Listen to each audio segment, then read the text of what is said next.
Te decía que estos domingos de Cuaresma, antes de la Semana Santa, los 4 domingos anteriores, iba a empezar siempre con unas palabras del Papa, cosa que hago también ahora, porque nos van a introducir a una parábola que cuenta el Señor. Y ahora te diré, pero primero escuchemos las palabras del Papa. Dice así Francisco I. Con la parábola del Hijo Pródigo, ya te has situado perfectamente dónde nos encontramos.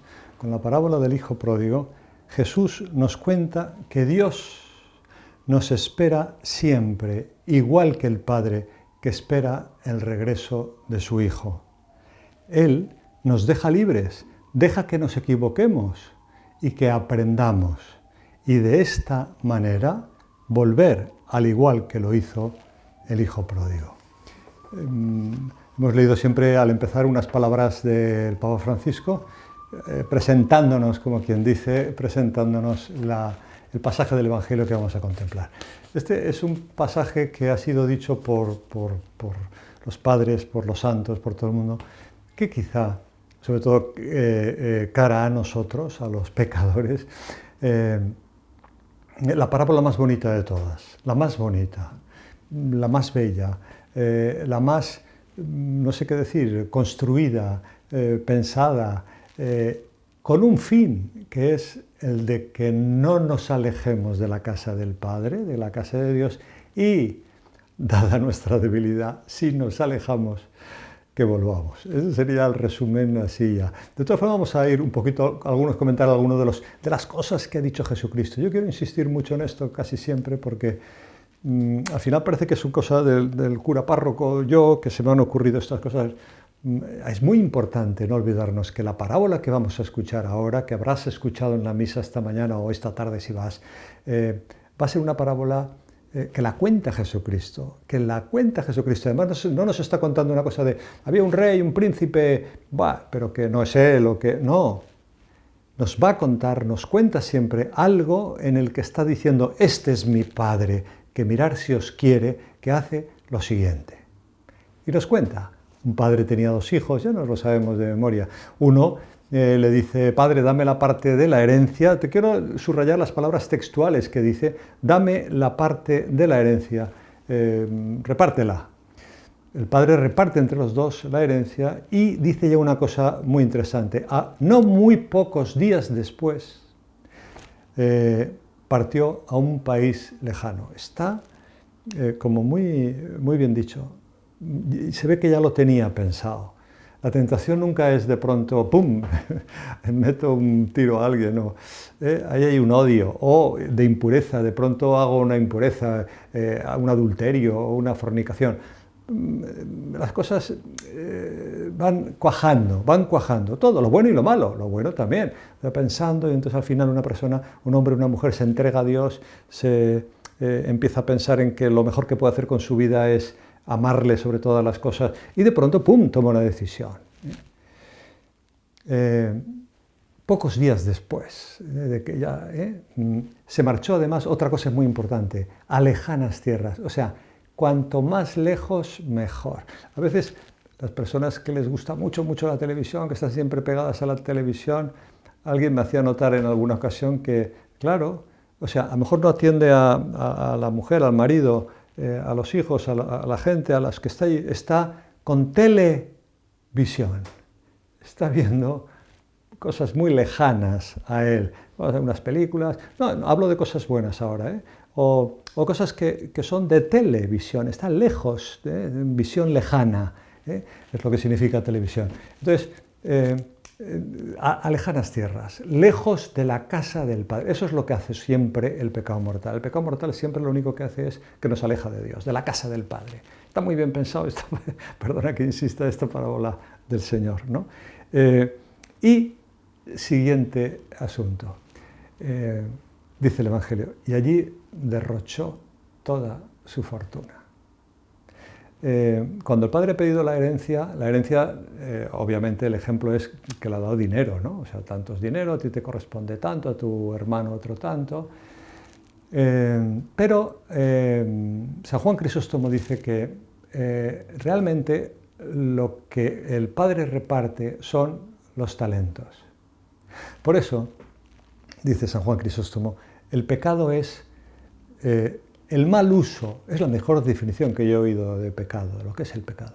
El mal uso que hacemos de los bienes que Dios nos ha dado. En lugar de empezar la memoria, yo qué sé, para cómo hacer para ayudar a los demás, tal, la imaginación, pues lo utilizo para, a ver si, para enfados, para odios, para mi egoísmo, para qué puedo hacer yo para enriquecerme y la vanidad. Así me consideran. Uno está pensando en la vanidad o está pensando en los demás. El pecado es el mal uso que hacemos de los talentos, del dinero intelectual, del corazón, que Dios nos ha dado. Por eso, derrochar la fortuna quiere decir que he utilizado la imaginación, la memoria, los sentidos, las potencias del alma, los he utilizado derrochándolos, dice aquí, en cosas malas. Vamos a dejarlo así, en cosas malas. No he empleado lo que Dios me ha dado para hacer el bien. Ese es el pecado. Da igual en que lo hayas derrochado, no da igual, pero... Y entonces empieza a pasar hambre, dice aquí. Cuando había gastado todo, entonces empieza a pasar necesidad, dice, textualmente necesidad. Entonces, esto cuando lo ha gastado todo ha sido interpretado de dos formas. Uno, se ha hecho mayor, es viejito, se da cuenta que ha perdido la vida, que ha malgastado los días y los años en vicios, en lo que sea. Tengo 70, 80, 90 años y me doy cuenta que he perdido la vida, aunque seas no sé qué en el mundo, lo que el mundo te considere. Da igual, presidente, rey del mundo, el jefe de 8 empresas, me da igual, he derrochado. Me doy cuenta, y eso es la vejez. O sí, uno puede tener 30 años y de pronto 40, o sea, joven, y entonces se da cuenta de que estoy derrochando mi vida. Mejor la segunda posibilidad, ¿no? Pero que eso que dice aquí el Evangelio, cuando había gastado todo, puede pillarte con 30 años o con 80, ¿no? Entonces viene un pensamiento y es que estoy pasando necesidad. Esa necesidad siempre es de la casa del Padre, la necesidad de Dios, la necesidad de Dios. Entonces dice, porque en aquella tierra vino un hambre terrible. Tú sabes que la tierra siempre la pone el Señor como ejemplo del alma nuestra. Salió un sembrador a sembrar y tiró la semilla, parte cayó en tal, parte cayó en cual, y parte cayó en la tierra, parte cayó entre espinos, parte cayó entre piedras.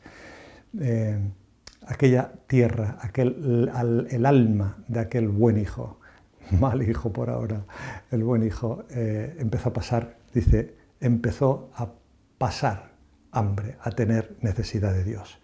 Al final acaba, dice que al final hubo un hombre extranjero, es curioso, todas las palabritas que cuida el Señor, o sea, no de la familia, no casa, no íntimo de nosotros, sino no un hijo de Dios, sino empezó a pasar hambre.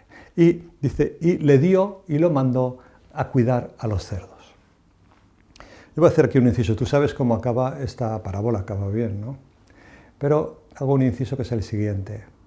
El siguiente es, tú imagínate que la parábola está contando esto el Señor, por aquí, todo lo que he contado yo, y entonces de pronto dice, y cuidando los cerdos, murió.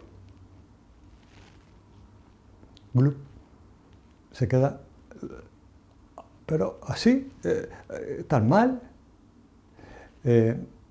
Yo os quiero decir que la Cuaresma es el punto en el que nosotros seguimos con la parábola, porque si no, habrá un día, desgraciadamente, que estaremos, bueno, lo dice el Señor en el Evangelio, no es que yo me invente ahora aquí, digo, es con los cerdos, y nos quedamos ahí, nos hemos muerto. ¿Eso era el fin de la vida del hombre? Jesucristo nos dice que no. Por eso, Dios es tan bueno que dice, le da a su entendimiento, a su cabeza, el siguiente pensamiento. ¿Cuántos en casa de mi Padre tienen tanto que comer y yo aquí me estoy muriendo de hambre? Y déjame que siga. Ya sé lo que haré. Me levantaré, iré a casa de mi Padre y diré, Padre, he pecado contra el cielo y contra ti. No soy digno de llamarme hijo tuyo. Es la conversión, es la confesión. Ave María Purísima, me acuso de que esta semana, este mes, este año, hace 10 años que no me confieso, me ha pasado esto, he estado gastando indebidamente, disolutamente, todos los talentos que Dios me ha dado, la vista, el gusto, el tacto, el olfato, mucho peor, el entendimiento, la voluntad, el corazón, el alma, vida. Y el sacerdote, aquí el Padre, que es Dios, ¿qué hace? Cuando aquel chico se levanta y dice, llega finalmente a casa, y dice, Padre, he pecado contra el cielo y contra ti. Aquí hay todo un pasaje precioso que no nos podemos detener, porque como es el Padre el que sale al camino del Hijo y se alegra tantísimo, tanto que Benedicto XVI dijo que esta parábola, en lugar de llamarle la parábola del Hijo pródigo, debería llamarse la parábola del Padre misericordioso, porque apenas lo ve venir por el camino, porque todas las mañanas salía al balcón a ver si su hijo venía, lo ve y sale a su encuentro, y dice el Evangelio que se tiró a sus hombros y le cubría besos. Fíjate tú. Dios misericordioso. Estamos vivos todavía. Si te mueres aquí tiene que haber justicia, pero mientras estamos vivos estamos a tiempo. Por eso la Cuaresma es una época tan estupenda para convertirte, para dar la vuelta a tu vida, para mejorar, si ya la llevabas un poco encauzadilla, a dar un paso adelante, porque si no, nos quedaremos con los puercos. Es muy triste que acabara la parábola como te he dicho antes, y murió después de una vida disoluta, comiendo bellotas. Tú no has nacido para comer bellotas.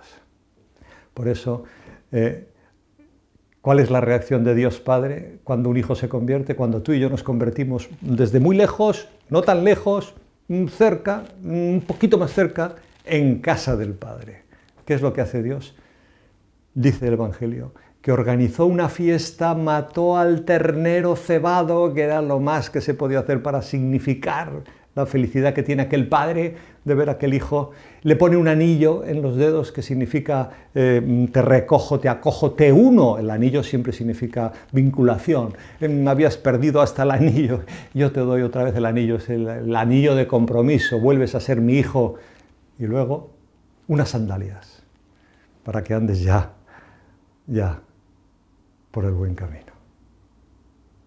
Vamos a pedirle a nuestra Madre, la Virgen. Alguien ha dicho que este padre no tendría esposa, porque si hubiera tenido madre este chaval, a lo mejor no se hubiera ido tan lejos. Vamos a acudir a la Virgen para pedirle que nos ayude a ser buenos hijos, a no pedir las partes de las herencias, a quedarnos en casa del Padre, a no salir de aquí y estar siempre con Él, bendiciendo, trabajando, dándole alegrías a nuestro Padre Dios. Y seguro que si seguimos lo que hoy hemos comentado en esta parábola, también le daremos una alegría a nuestra Madre del Cielo, que siempre espera refugium peccatorum, refugio de los pecadores aquí presentes, que nos ayude a alcanzar la casa del Padre.